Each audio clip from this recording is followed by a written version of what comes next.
¿Qué tal? Muy buenas noches. Mi nombre es Jaime Chincha y en el Perú de hoy nada está dicho. Según revela el diario El Comercio, el abogado Ronald Atencio, que representa al congresista de Perú Libre, Guillermo Bermejo, en su juicio por presuntas vinculaciones con el terrorismo. No es poca cosa. Asumirá la defensa del ministro del Interior, Luis Barranzuela, en el caso Tumán. Esta tarde, según el registro virtual de visitas del Ministerio del Interior, Ronald Atencio se reunió con el ministro en el despacho. Ingresó a la 1:01 de la tarde. Y recordemos que hay serios cuestionamientos en contra del abogado Luis Barranzuela, designado ministro del Interior, por su abierta posición contra la erradicación de la hoja de coca, sus sanciones cuando fue policía o por sus vínculos con Vladimir Cerrón y la organización política Perú Libre. Pero no es lo único. Les acabo de decir que el ministro del Interior debe también responder ante el Ministerio Público, que lo investiga por el presunto delito de peculado doloso vinculado a su relación con la azucarera Tumán. Consultado sobre el tema, el ministro de Comercio Exterior y Turismo, Roberto Sánchez, dijo lo siguiente. Estoy seguro que se va a poder absolver y llegar a buen entendimiento respecto a que no sean los temores infundados, sino la primacía del derecho y el sistema de justicia que diga fehacientemente y no sobre la base de rumores la situación que está aconteciendo. Estamos seguros que nuestra premier, que es una mujer emprendedora, una mujer con cartas democráticas probadas, progresistas, y sabrá conducir adecuadamente este diálogo con los grupos parlamentarios diversos. Sí, la nueva premier, Mirta Vázquez, debe encauzar o reencauzar esta situación cuanto antes, ¿no? Porque a pie de página, por cierto, hay que decir, el Ministerio del Interior utiliza anoche su cuenta oficial de Twitter para compartir una publicación de una organización llamada Mesa de Abogados por la Democracia, que defendía al señor Barranzuela. Si el señor Barranzuela quería ver el caso de Tumán con su abogado, puede hacerlo fuera de horas de trabajo, no en el despacho del Ministerio del Interior, y más aún, usar las cuentas oficiales del Ministerio del Interior para que una organización, en este caso Mesa de Abogados por la Democracia, que de por sí suena raro, lo defienda así nomás, ¿no? Que use el señor Barranzuela por último su cuenta, ¿no? Ya después ese tuit se borró, pero no comenzamos bien. El ministro de Salud, Hernando Ceballos, anuncia vacunaciones para mayores de 18 años. Efectivamente, vamos a vacunar a partir de hoy día a todas las personas a partir de los 18 años. Tenemos una importante cobertura de los mayores de 50 años, tenemos importante cobertura de manera descentralizada, ya en 10 regiones hemos pasado el 50% de la población objetivo vacunada, lo cual es muy bueno, pero tenemos que seguir avanzando, tenemos que seguir cuidándonos. La ministra de Cultura, Gisela Ortiz, quien se sabe bien, ha sido por muchos años una activista por los derechos humanos, le mataron al hermano en La Cantuta, fue entrevistada anoche por Renato Cisneros y Josefina Tausen y le preguntaron sobre Fujimori y sobre su situación carcelaria. Y esto dijo la ministra.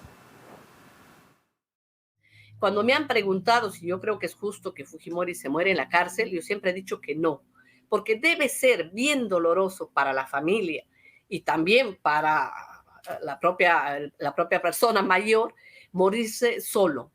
Debe ser bien difícil. Entonces, si se da la oportunidad que el señor vaya a descansar al lado de su familia, yo no tengo ningún problema. Y yo creo que mi hermano, que es la víctima, tampoco lo tendría porque venimos como de esa concepción cultural de la muerte. ¿Usted ha perdonado a Alberto Fujimori? No, ni a Fujimori ni a ninguno de los miembros del Grupo Colina. Pero dice mucho de la humanidad de la ministra de Cultura, hoy ministra de Cultura, activista por mucho tiempo, lo que señala en esta entrevista. Dice mucho. A pesar de la campaña que le han lanzado, ¿no?, desde que fue designada ministra de Cultura, sin tregua contra ella. La señora Keiko Fujimori, a propósito, participó en un evento virtual del partido de ultraderecha española Vox, cuyo líder, Santiago Abascal, ha emitido un discurso también en la víspera, el fin de semana, en el que defendió la invasión española a los pueblos indígenas. Gracias a don Santiago Abascal y a los miembros de Vox por la gentil invitación para ser parte del primer Viva 21. Estoy convencida que Viva 21 es un símbolo de la unidad hispana frente a la amenaza del llamado socialismo del siglo XXI.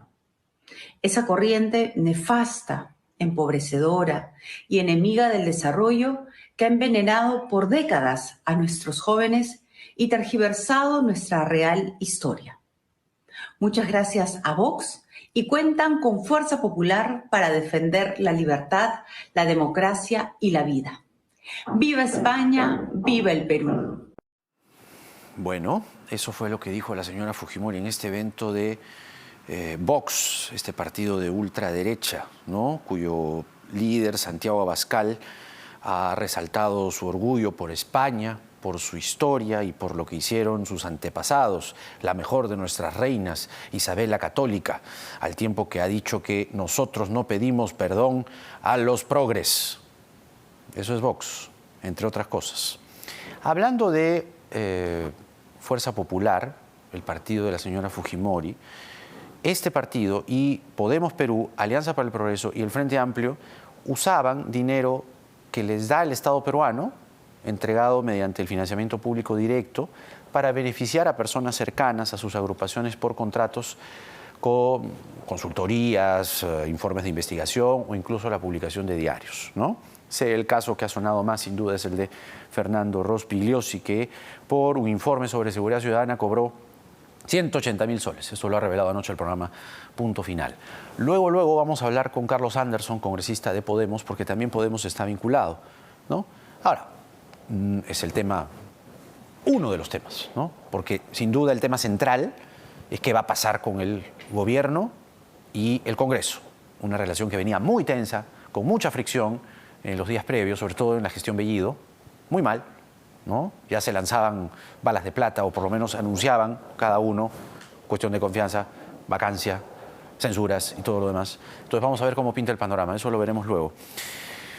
Otra cosa que también ha sorprendido es cómo fue sacado o avisado de que no seguía más en el gobierno el señor Juan Cadillo, que fue ministro de Educación en este gobierno por 70 días y un poco más, y que venía realizando un trabajo loable, resaltable. Estaba encaminando la vuelta a las clases y así nomás se le avisó por WhatsApp. Está con nosotros el señor Juan Cadillo, exministro de Educación. ¿Cómo le va, señor Cadillo? Bienvenido al programa. Buenas noches, Jaime. Encantado de estar en tu programa. Cuéntenos bien, aunque lo ha hecho en varios programas, la revelación se conoció anoche en Latina, pero ¿cómo fue exactamente o cómo se desarrollaba este diálogo por redes, por WhatsApp, quiero decir? Porque el ministro de Salud le han preguntado sobre el tema y él ha dicho que descarta que se haya enterado de su ratificación como titular del Ministerio de Salud a través de un mensaje de WhatsApp. Lo dice por él. Pero en su caso exactamente, ¿cómo fue? Bueno, Jaime, en realidad por los medios de comunicación, luego yo le agradecí al señor presidente en el camino que iba hacia mi casa, por la confianza que había tenido hacia mí, y luego más tarde el señor presidente me dio gracias por mi servicio, nada más. Pero ¿usted sintió que esta forma de resolver una situación o terminar, digamos, este vínculo gubernamental no fue la mejor? En realidad creo yo que hay protocolo, hay un sistema de protocolo que acompaña al presidente que debe haber cumplido una mejor función. Yo agradezco al presidente por esa respuesta, porque sé también como ministro que hay muchas ocupaciones y en realidad también hay el proceso mismo de que una vez que el primer ministro presenta su renuncia, todos los ministros pues efectivamente dejamos el cargo y es el presidente con la nueva premier quienes ratifican o cambian a los ministros, y ese fue el proceso normal. Pero usted hubiese preferido un diálogo, aunque sea corto, pero diálogo al fin y al cabo, y poder decirle usted algunas cosas, ¿o cree que estuvo bien así cerrar este ciclo por WhatsApp? Generalmente siempre se da pues, este sentido de los protocolos. Creo que hay una comisión o por lo menos un grupo que acompaña al señor presidente que debe ser mucho más cuidadoso en ese sentido, ¿no? Más cuidadoso, claro, porque mucha gente lo ha tomado como entre ligero, ¿no? Entre poco delicado, entre incluso poco serio, ¿no? Que un cargo de ministro que, vamos, integrar un gobierno, dirigir políticas, en este caso en la educación, se termine así tan abruptamente, ¿no? El sentido, yo entiendo de que el señor presidente pues tiene que seguir una línea, un trabajo, una estrategia, y debe estar abocado a ese tema, ¿no? Creo que ya en la semana podremos conversar con el señor presidente y pues también reiterarle el agradecimiento que yo tengo por haberme designado y haberme permitido trabajar con mi país. ¿Le ha pedido usted una cita al presidente para poder hablar, aunque sea unos minutos? Todavía no lo he hecho. Pero bueno, hay que considerar que estamos en feriados. De repente la próxima semana voy a pedir esa audiencia. ¿Le va a pedir formalmente entonces una reunión? Mira, la comunicación que nosotros hemos tenido con el señor presidente ha sido, por lo general, a través de mensajes de WhatsApp, como les comentaba en un momento, porque es la forma mucho más rápida y mucho más ágil de poder comunicarnos. En ese sentido, creo que la respuesta del señor presidente, en función de esa confianza, fue la más precisa, ¿no? Ya, pero después de eso existe todo un conjunto de elementos, asesores, protocolo que acompaña al presidente, claro, y que es normal que se debe expresar de otra manera. ¿Y por qué cree usted que el presidente tomó la decisión de prescindir de sus servicios? Bueno, desconozco de la razón, pero como yo lo he dicho varias veces, en realidad para mí ha sido un honor poder estar dentro del gabinete, ha sido una experiencia muy importante. Hemos dejado un conjunto de elementos a través de este plan de emergencia educativo que comprende pues, los aprendizajes de los estudiantes, cómo recuperar estos aprendizajes, cómo desarrollar la carrera docente, cómo ir trabajando lo que es la competitividad y la innovación educativa, cómo mejoramos la educación superior, el trabajo con las poblaciones vulnerables, la descentralización.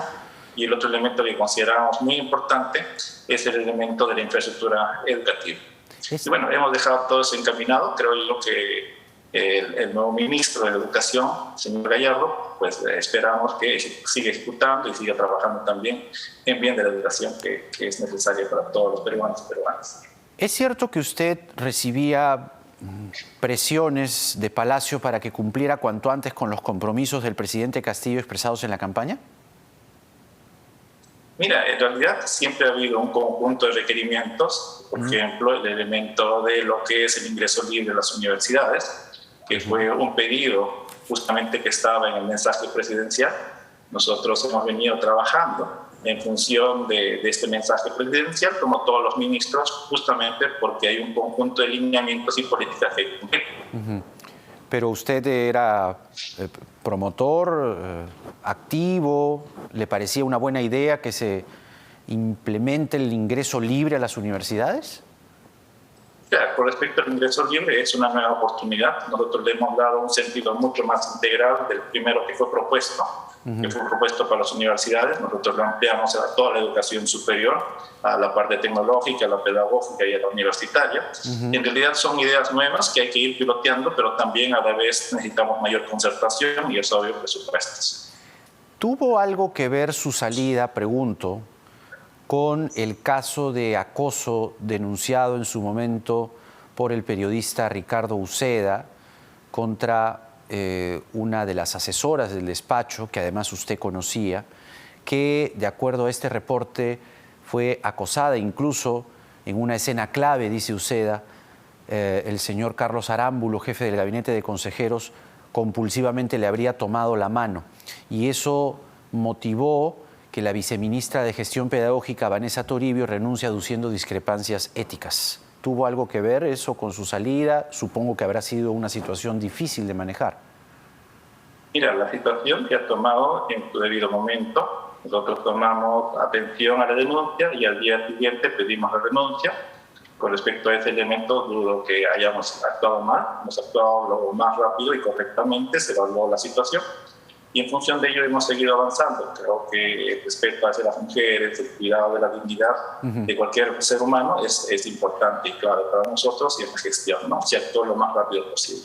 ¿Recibió alguna pregunta, consulta, interrogantes del propio presidente? No sé si sea de la nueva Premier en el interín, que eso haya tenido algo que ver para que usted no sea ratificado. Ninguna pregunta del presidente ni de la nueva Premier. En realidad ese tema nunca lo he tocado con ellos. ¿Y usted cómo lo manejó? ¿Cómo lo resolvió? Y si acaso, como le decía hace un momento, no debe haber sido un tema fácil. Mira, en realidad no puedo dar opiniones porque es un proceso de investigación dentro de los protocolos del mismo ministerio. Se cumplió todos los protocolos del ministerio, se protegió a la persona afectada, agraviada, se pidió la renuncia y el proceso ha seguido corriendo según los propios protocolos del ministerio. Más allá yo no podría expresar. ¿Qué conoce usted del nuevo ministro de Educación, el señor Carlos Gallardo? Porque ciertamente lo que despierta algunas dudas razonables es que él sea un activo participante del sindicato del presidente, el FENATEP. Y claro, allí viene esta disputa que no es de poco tiempo entre el FENATEP y el SUTEP Lima.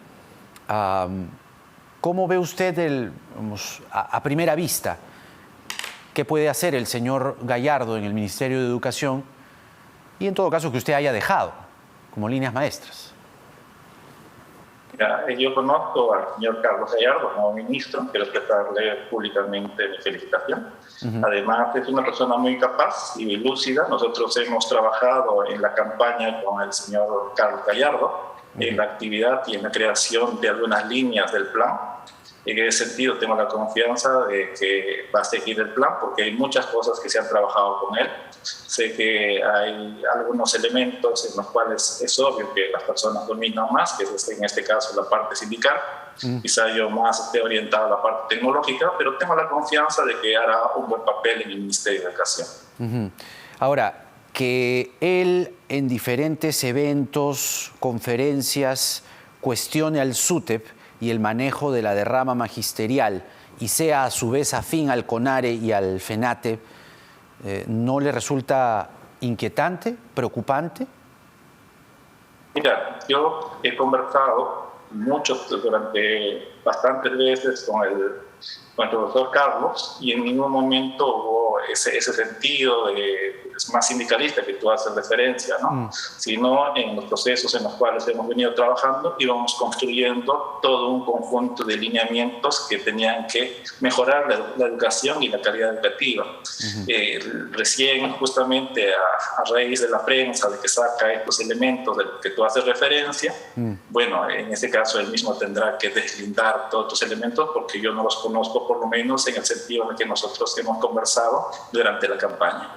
Pero ¿no le preocupa el, por ejemplo, futuro inmediato de la educación? No porque el señor Gallardo tenga todas las credenciales negativas, no es esa la mirada que le estoy dando, sino que esta pugna sindical podría ser u ocupar más tiempo en alguien que tiene que ocuparse más bien en la educación pública, en el regreso a las clases y en todo aquello. Es decir, muchas veces, y usted lo sabe bien como educador, las pugnas sindicales distraen más de la cuenta a los educadores, que lo que tienen que hacer es justamente estar del lado de los niños y de sus necesidades. ¿No lo cree? Justamente tú lo dices, Jaime, en efecto, como cuando uno ya es ministro de Educación, tiene que poner al centro al estudiante y la calidad educativa.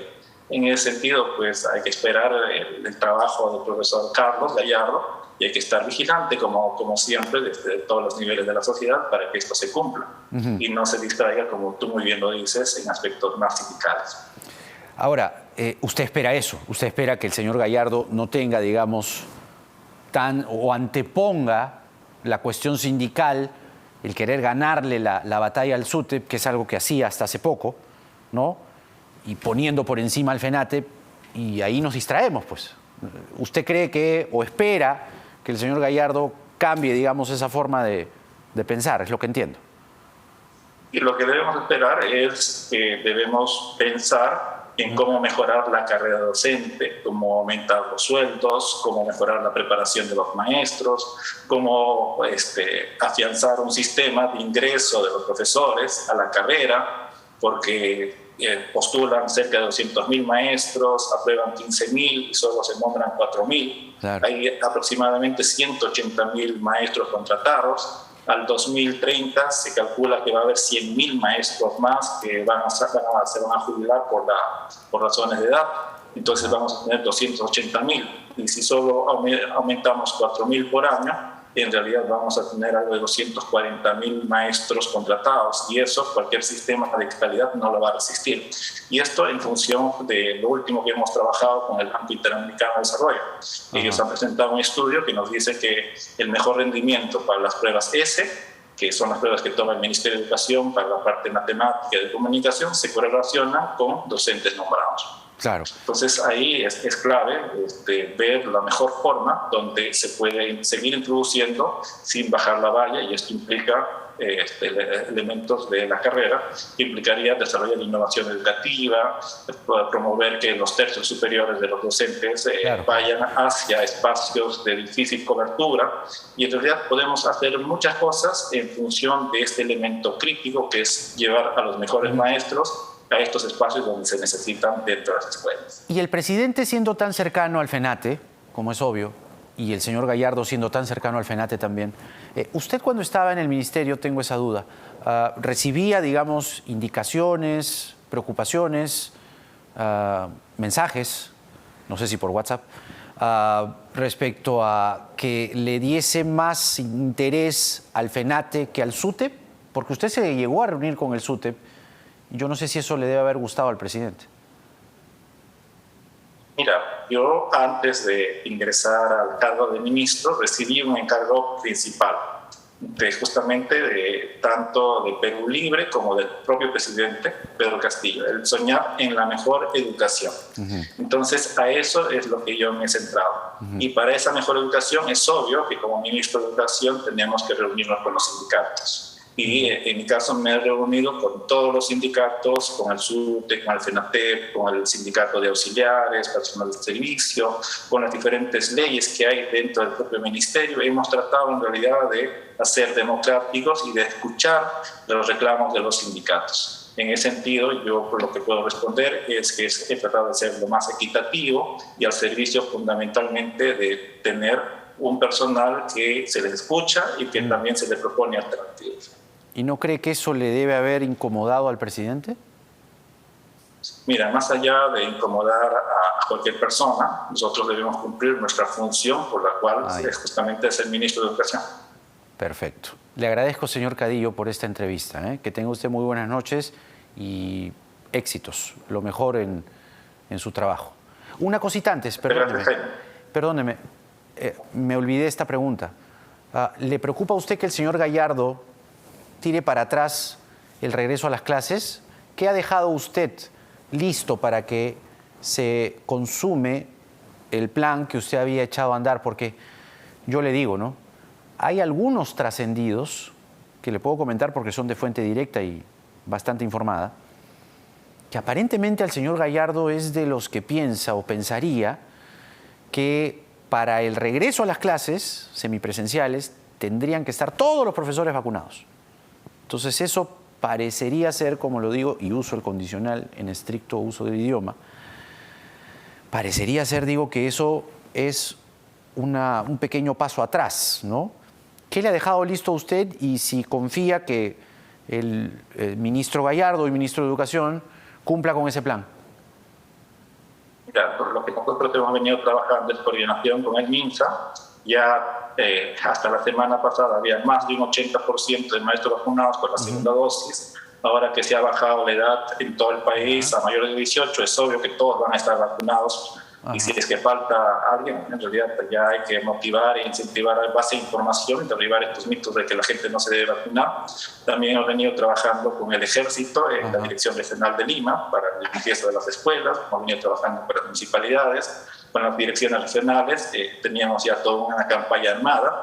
El jueves pasado, que ya no pude estar, se creó un programa con 60 escuelas para animar justamente en la estrategia Aprende en Comunidad ese trabajo mucho más abierto del que estábamos hablando, de convencer a la gente que las escuelas son seguras, sí, que en realidad hay una forma flexible de regresar a las escuelas y necesitamos para ello un convencimiento. Tenemos una aplicación que se llama Alcole que pueden descargarla en su app, que te informa qué colegios están habilitados, que en su segunda versión va a ofrecer mucha más información para el retorno tanto a los profesores, para la familia y a los estudiantes. Tenemos el SARES, que es un sistema para entregar el elemento de lo que es el plan de retorno de las escuelas, que se ha ido ampliando, que se ha ido mejorando. O sea, no habría por qué retroceder, no habría por qué no seguir con el plan, no habría por qué parar el regreso de los chicos al colegio, ¿no?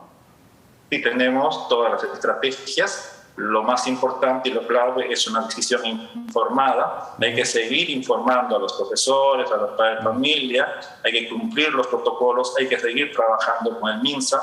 Es obvio que en nuestro país tenemos muchas deficiencias en las escuelas, no todas las escuelas son igual. Empezamos a trabajar la posibilidad de poder entregar un mayor presupuesto este año.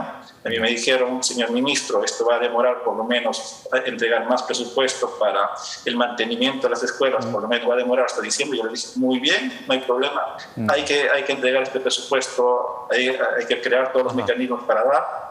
Y esa en realidad es una decisión y es una forma de trabajo también para que los maestros, los padres de familia y todos se sientan convencidos y también tengan los presupuestos adecuados para poder responder a esta emergencia. Le decía, solo para que quede claro este tema, o sea, no habría por qué parar, no habría por qué retroceder, es mi pregunta, ¿no? En realidad no habría por qué parar.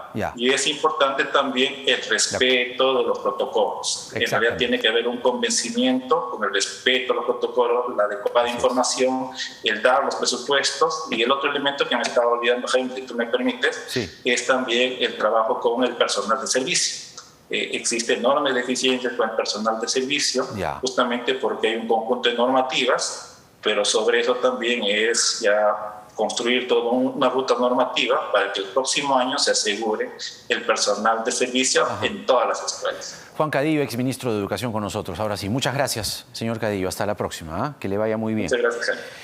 Cosas que pasan, ¿no? Y nos llamó mucho la atención esto a propósito de la relación Perú Libre, el gobierno, las designaciones, ¿no? O las que pretenden llegar a consumarse como designaciones. El ministro de Vivienda, Geyser Alvarado, debe haber, si acaso, imaginamos, soltado una carcajada cuando recibió la carta del ex candidato al Congreso por Perú Libre, Adolfo Iruri. Es alucinante. Él se propone a sí mismo, en esta carta, se propone a él. Él, a sí mismo, Adolfo Iruri, dice, Adolfo Iruri debe ser viceministro de Vivienda. Adolfo Iruri considera que Adolfo Iruri es la persona idónea para ser viceministro de Vivienda. Él fue candidato al Congreso por Perú Libre, ya les dije. Así lo reportó la muy talentosa periodista de investigación Carla Ramírez en el programa Sálvese quien pueda. El ex candidato al Congreso por Perú Libre le ha enviado esta carta al ministro de Vivienda. En la misiva dice, la ocasión tiene la finalidad de poner a vuestro conocimiento que en cumplimiento de los acuerdos realizados en la reunión del Comité Ejecutivo Nacional, presentamos propuesta para viceministro de Construcción y Saneamiento. ¿A qué persona propone Iruri para este cargo? Pues a sí mismo. El ex candidato que pide el puesto de viceministro a nombre del Comité Ejecutivo del partido, pone al final del documento su sello y su firma a pulso. Adolfo Iruri es bachiller en Derecho y él ha puesto en el CV que le ha enviado al ministro que tiene estudios de doctorado que no figuran en su NEDU, por tanto, no existen. y también que aspira a tener una maestría, pues quién no, pero no la tiene. Al momento, entonces, es bachiller en Derecho. ¿Este señor es un personaje cualquiera dentro del partido de Perú Libre? Pues no. Hemos visto su lista de visitas y además de haber sido candidato al Congreso, anda visitando a congresistas en el Legislativo, va también al Ministerio de Vivienda y ha estado hace muy poco con el presidente Castillo en su despacho. Según este registro, el 2 de septiembre pasado, desde las 10:55 de la mañana hasta la 1 de la tarde. Con su carta, el señor Iruri quiere conseguir el puesto, el cargo, el sueldo que no pudo lograr como congresista. Y nos dicen que está apenas a una patadita de lograrlo. A una patadita es lo que deberían darle de taquito nomás al señor Iruri. Se propone a sí mismo, ¿no? Se propone a sí mismo. Y tiene más. Este es un valioso reportaje de Carla Ramírez. Pero hemos pasado, digamos, la parte central, ¿no? Es alucinante cómo alguien puede, digamos, así, y además con, ¿no?, documentos, nombre completo y todo lo demás. Esta persona es la indicada, la que usted necesita para el Ministerio de Vivienda. ¿Quién? Yo. Vamos a hacer la pausa y regresamos con el congresista de Podemos Perú, Carlos Anderson. Luego viene Fernando Tuesta para hablar de todo este movimiento de dineros que partidos políticos usan para consultorías y para congraciarse con los suyos, dinero del Estado, porque nada está dicho.